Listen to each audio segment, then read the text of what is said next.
नमस्कार दोस्तों, helpful channel में आप सभी का स्वागत है। आज दोस्तों आप लोग मेरी इस वीडियो का वेट कर ही रहे होंगे। डिफरेंट एस्ट्रोलॉजी, डिफरेंट एक्सपेक्ट्स मेरी वीडियो में हमेशा रहते हैं। तो मैं आज आपको बताऊंगा, बहुत ही पुराना चल रहा है प्रचलन, लेकिन इसका थोड़ा सा कुछ डिफरेंट स्टाइल में, जरा देखिएगा दोस्तों। मेरे टॉपिक है जैसे राहु केतु का डर।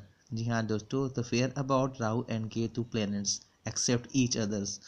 आप देखो दोस्तों, मैं आपको बताता हूँ कि राहु केतु एक ऐसे प्लेनेट हैं जिसको लोग आजकल के एस्ट्रोलॉजी ये बताते हैं कि भाई इससे बहुत डरना चाहिए, जहाँ बढ़ जाते हैं तो आपकी ज़िंदगी हराम हो जाती है, ख़राब हो जाती है।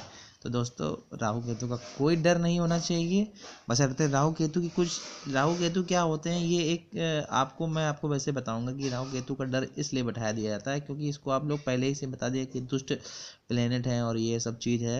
इनके बारे में पुराने जो शास्त्रों में लिखा उसके आधार पे आप लोग बहुत डर जाते हो, लेकिन ऐसा कुछ नहीं है। राहु केतु आपको बहुत अच्छा फल देते हैं, लेकिन आपको थोड़ी बहुत प्रिकॉशन लेनी ही पड़ती है क्योंकि ये एविल प्लेनेट की श्रेणी में रखे जाते हैं। तो इसलिए थोड़ा सा इविलनेस इतना आता है, चाहे जितनी भी हो। बिल्ली को आप पालिए, बिल्ली पंजा मारना नहीं छोड़ती, तो वही चीज़ है राहु केतु में ही भी। ठीक है, तो अब अपने टॉपिक पे आते हैं। Let's describe. यहाँ पे मैंने एक कुंडली बनाई है, हॉरोस्कोप देख लीजिए। ये फर्स्ट हाउस है, जिसे मैंने आपको बताया था कि फर्स्ट हाउस को हम लग्न कहते हैं, सेकंड हाउस को हम लोग होम का कहते हैं, थर्ड हाउस आपके छोटे भाई बहन का, फोर्थ आपकी माता का, घर परिवार का, पाँचवा का शिक्षा, छठा एनिमी शत्रु रोग है, और सातवां जो होता है आपका शादी का, आठवां मृत्यु स्थान भी होता है, शमशान भी होती है, नौवां भाग होता है, 10 आपका कर्म नौकरी, 11वां आपकी इच्छा पूर्ति, 12वां आपका खर्चा पानी, जो आपको खर्च वर्च करते हैं वे कितना होता है। ठीक है, अब हम लोग आते हैं, जैसे हम लोग बताते हैं राहु केतु लोग बैठ जाते हैं। अब लोग पहले लोग कहते हैं काल सर्पदोष, काल सर्पदोष। दोस्तों, काल सर्पदोष कुछ नहीं होता है, सिर्फ एक इन्होंने बता दी गई है। अब जैसे काल सर्पदोष आप लोगों को अगर जांचना हो तो अगर दोस्तों ये यहाँ पे राहु बैठ जाए और यहाँ पे केतु, जैसे राहु और केतु एक दूसरे से हमेशा 180 अंश की डिग्री पे होंगे, मतलब एक जैसे ये राहु 1 नंबर पर बैठा है तो 7वें नंबर पे केतु होगा, किसी और अगर 2 नंबर बैठा है तो 8वें नंबर पे केतु होगा, खाने में तीसरे पे बैठा है तो 9वें पे, चौथे पे बैठा है तो 10वें में आ जाए, 5वें में, 11वें में, छठे में। इस तरह से राहु केतु की सिटिंग पोजीशन हो जाता है। अब रहता है कि जैसे राहु केतु किस प्लेनेट में बैठे हुए हैं और किसके। दोस्तों, राहु केतु के मित्र ग्रह कौन है, ये आप पहले जरूर जान लीजिए कि राहु केतु के मित्र कौन है। ठीक है, राहु केतु को हम लोग कहते हैं कि बुध ग्रह, राहु केतु का जो मित्र है वो उसको बुध प्लेनेट कहते हैं। ठीक है, तो अब राहु केतु का जो ग्रह हो गया वो बुध प्लेनेट हो गया, मित्र हो गया। और दूसरा आपका आप कह देते हैं एक तरीके से सैटर्न यानी कि शनि। तो आपके सिर्फ 2 ऐसे प्लेनेट हैं जो राहु और केतु के मित्र हैं, वो हैं शनि और दूसरा है बुध। तो अगर हम दोस्तों यहाँ पे क्या कहते हैं राहु को लिखें, राहु के ये जो राहु के फ्रेंड हैं, ये हैं राहु के फ्रेंड आपके हैं, वो हैं कौन कौन से हैं। एक है बुध और दूसरा है शनि।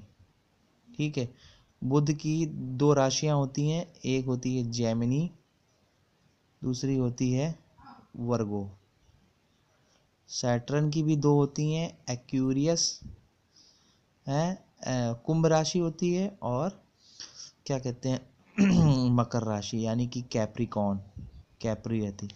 ठीक है, ये 2 राशि होती हैं। तो राहु अगर इन 2 राशियों में आपकी भी किसी में बैठा हो, तो अब जैसे अगर राहु यहाँ पे 3 नंबर लिखा होता है यानी कि राहु बुध की राशि में बैठा है, फ्रेंड की राशि में बैठा है, तो आपको खराब इफेक्ट नहीं देगा। और शनि भी के राशि में बैठा हो यानी कि कुंभ राशि में बैठा हो और मकर राशि में बैठा है तो उतना खराब नहीं देगा।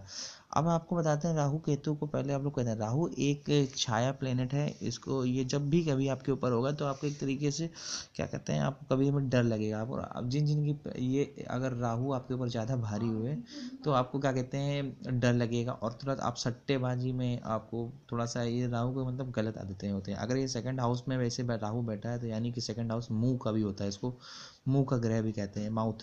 तो अगर राहु सेकंड हाउस में बैठ गया तो यानी कि आपको शराब, ये सिगरेट या पान मसाला या सिगरेट जो भी किस तरह से हो, उसमें देख सकता है। और केतु भी यहाँ बढ़ जाएगा, तो केतु अगर अष्टम हाउस में यहाँ पे बैठा है तो यानी कि गुप्त स्थान में, यानी कि इंटरनल जो पार्ट्स होते हैं, प्राइवेट पार्ट्स होते हैं, उसमें कुछ प्रॉब्लम देगा। ठीक है, आपको ये सेक्सुअलिटी को भी डिज़ायर करता है, ये ज़्यादा बढ़ाता है अगर ये ख़राब हुआ। अगर आप इनके अपोजिट काम करोगे, मतलब इनके अनुकूल काम करोगे, तो ये और ज़्यादा। इसलिए हमेशा राहु और केतु के, जैसे राहु सेकंड हाउस में आपको वो एडिक्टेड बनाता है, वाइन्स का एडिक्टेड या फिर किसी का भी एडिक्ट बनाता है, उसका आप विपरीत करिए, आप बिल्कुल प्योर रहिए, शराब नशे पाती को छोड़ करिए, तो दूर करिए, तो आपको कुछ नहीं होगा।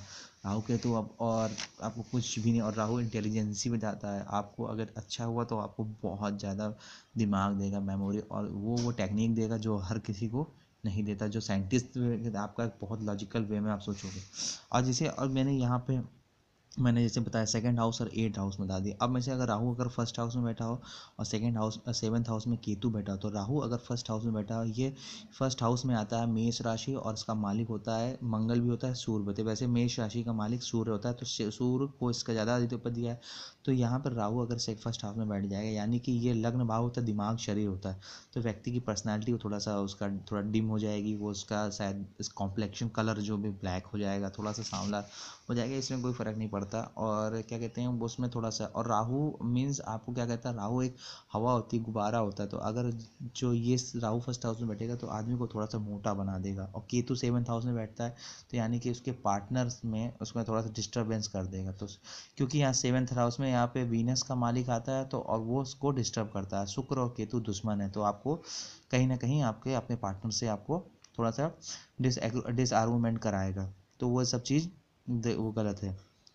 और इधर अगर यहाँ फोर्थ हाउस में बैठेगा राहु, और इधर देखिए दूसरी कुंडली में अगर यहाँ पे फोर्थ हाउस में राहु है और टेंथ हाउस में केतु है, तो यानी कि आपकी माता को बहुत परेशानी मिलेगी। और यहाँ पे टेंथ हाउस में केतु होगा, तो आपको ट्रैवलिंग वाला, मतलब आप घूम फिरने वाले बहुत शौकीन होंगे। आप जो काम काज करेंगे वो आपको एक स्थान से दूसरे स्थान तक घुमाने फिराने का काम करेगा।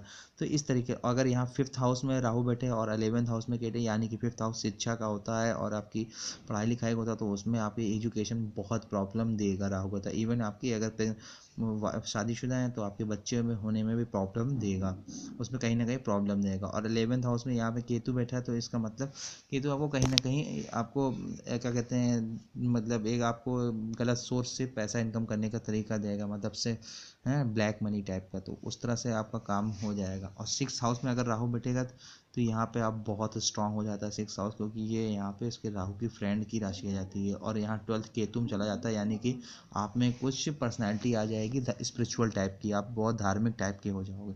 इस तरह से राहु केतु के सर्किल चलता है। और राहु केतु, और हाँ जी, आपको बता दूं कि हम लोग कालसर्प दोष बोलते हैं, तो आप लोग कैसे देखना कि कालसर्प दोष कैसे होगा, तो उसके लिए मैं अब इसमें आप देखिए, अगर राहु केतु के अंदर, जैसे मैं यहाँ पे एक छोटी सी कुंडली और ड्रा कर देता हूँ, तो आप लोग पहचान जाएंगे कि आपका कैसे जाने कि आपका कालसर्प दोष है कि नहीं। तो ये मैंने ये कुंडली यहाँ ड्रा कर रहा हूँ, देखते जाइए।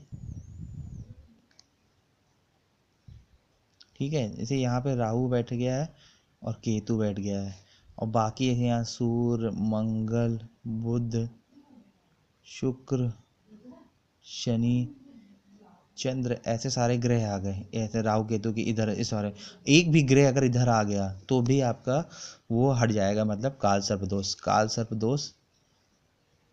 ठीक है दोस्तों, तो ये आप पहचान सकते हैं कि काल सर्प दोष है आपकी कुंडली में कि नहीं। इस तरह से किसी में राहु केतु इधर भी होगा तो सारे प्लेनेट इधर ही होंगे, इस तरफ नहीं। ये बाउंड्री एक खींच देते हैं अपने आगे, तो उस बाउंड्री आगे कोई प्लेनेट बाहर नहीं आता, तो ये आपको डिफिकल्टीज प्रदान करते हैं। लेकिन अगर प्लेनेट उच्च राशि उच्च में बैठा तो आपको डिफिकल्टीज नहीं प्रदान करेंगे, और ये कुछ नहीं होगा। बेसिकली इसका मैं आगे की सीरीज में चालू करूँगा, तो मैं आपको हर प्लेनेट का बताऊंगा कैसे उपाय क्या करना। दोस्तों, आपको मेरी वीडियो अच्छी लगी, प्लीज़ लाइक करिए, सब्सक्राइब करिए, प्लीज़ हेल्पफुल चैनल को देखिए, सब्सक्राइब करिए। डिफरेंट वे ऑफ एस्ट्रोलॉजी, और जो एस्ट्रोलॉजी है प्लीज़ सब्सक्राइब करिए।